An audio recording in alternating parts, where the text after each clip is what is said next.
This is Meteorologist Matthew East, and thank you for clicking on to the Monday edition of the Carolina weather video. A lot to talk about today. Let's get right into it. First of all, there is the surface map. That's the sea level pressure across the lower 48. Cutting this video a little after 8 o'clock in the morning, and the big feature to note here is an area of high pressure over southeastern Canada, and that is pushing a fresh batch of cooler, drier air down the eastern seaboard. And the result will be a cooler day tomorrow than what we're seeing out there for today. Temperatures this morning, these are the 7 a.m. temps.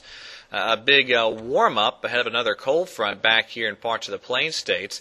But here comes that push of cooler air, again draining down from Canada. And we're going to be looking at some very nice autumn weather coming up. Autumn officially arriving at 11:44 this morning, and it's going to feel like autumn over the next couple of days. Across the Carolinas, upper 50s to lower 60s to start off the day today. And we'll get back into the pattern here of 50s for low temperatures and 70s for high temperatures beginning tomorrow. Today, some of us could pop up into the lower 80s, otherwise upper 70s, but it looks like Tuesday and Wednesday featuring highs in the mid-70s.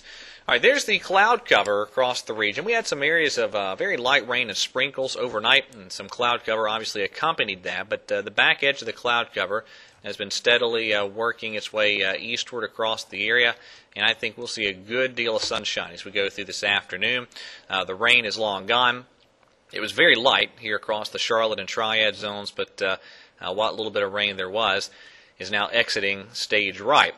And down in the tropics, we're of course watching this tropical disturbance near Puerto Rico. 10 to 20 inches of rain have already fallen in Puerto Rico with this, and this stands a really good chance of becoming our next tropical system at some point over the next 12 to 24 hours. I get into a lot of details on this in the tropical weather video. Be sure and click on that for more details. All right. Let's talk about the lower 48, especially the Carolinas. This is the 6Z run of the GFS. A couple things to notice here. This is valid 8 o'clock this evening. First of all, there's the high pressure, southeastern Canada. It's a strong high pressure, pushing that cool, dry air down into our area. Second of all, notice this low pressure area off of the Carolina coastline. That is organizing and will be a major player in our weather later in the week. So again, today, good deal of sunshine, upper 70s to lower 80s. Here's tomorrow's map. This is 8 o'clock in the evening tomorrow. And notice that significant push of this cooler air down the eastern seaboard. The area of low pressure, fairly diffuse here, really just an inverted trough at this point on the GFS, but it's really helping to pull the drier air in along with that high pressure area, and what we call the pressure gradient, or the difference in pressure between that area of lower pressure off the coast and this area of higher pressure off into the New England states. And it really helps to funnel the northeast winds in. It'll be a breezy day tomorrow. Could see some gusts of wind over 25 or 30 miles per hour tomorrow afternoon. All right, here we are Wednesday evening, and it should be another cooler day Wednesday, highs in the 70s, still very breezy out there and still dry. Also notice on the bottom right-hand portion of your screen, there is the possible tropical system being picked up by the GFS, separate from this area of low pressure here off the Carolina coast.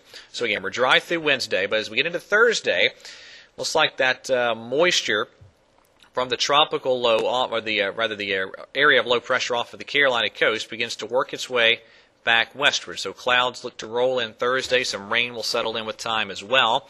And it could be a fairly wet period. It looks like later Thursday through Friday. That's Friday evening at 8 p.m. And nothing overly heavy, but some periods of rain. And if this model is correct, we could see some spots struggling to make 70 degrees with the cloudy, rainy conditions on Thursday and Friday afternoon.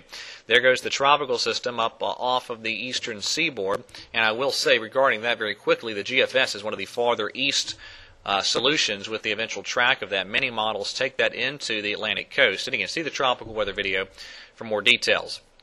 Saturday evening around here should be drying out, still some clouds, but if the GFS is correct, the upcoming weekend looks dry. There's Sunday evening, very quiet day Sunday being depicted around here on the GFS. Now let's go out a little bit ahead in time. This is Tuesday, I should say, a Wednesday afternoon next week, the first day of October. And that is a nice push of really cool air down across much of the eastern part of the country. And I think that the GFS is onto the right idea here. This is the European model, valid 8 o'clock next Wednesday evening, and it also has this nice trough in the upper air pattern across the eastern part of the country. So it looks like we could see a good shot of cooler air, significantly cooler air, mid to late next week. And let's go out even further on the GFS. This is valid at 2 p.m. the 6th of October, Monday the 6th, so 2 weeks from today. And that's a downright cold shot of air into the eastern part of the country. And one of my favorite analogs this time of year, not really analogs, I should say teleconnections this time of year, is looking at the eastern Asia upper air pattern. And it looks like there'll be a pretty good trough into the eastern part of Asia and Japan around the 25th through the 27th. And that will, certainly supports the idea of cold shots into the eastern part of the United States. So I think we'll see a couple of good shots of chilly air. At least we could see a couple shots of chilly air as we get toward the very beginning of October. All right, that's it for today. A lot to talk about. You want to draw me an email, matthew.east@news14.com, and, of course, News 14 Carolina on television, Time Warner Cable Channel 14 in the Charlotte Triad Triangle and Wilmington, Morehead City television markets, and on the web at www.news14.com. That is it for the Monday edition of the Carolina Weather Video. Next edition posted bright and early on Tuesday morning. Everyone have a wonderful Tuesday, and God bless.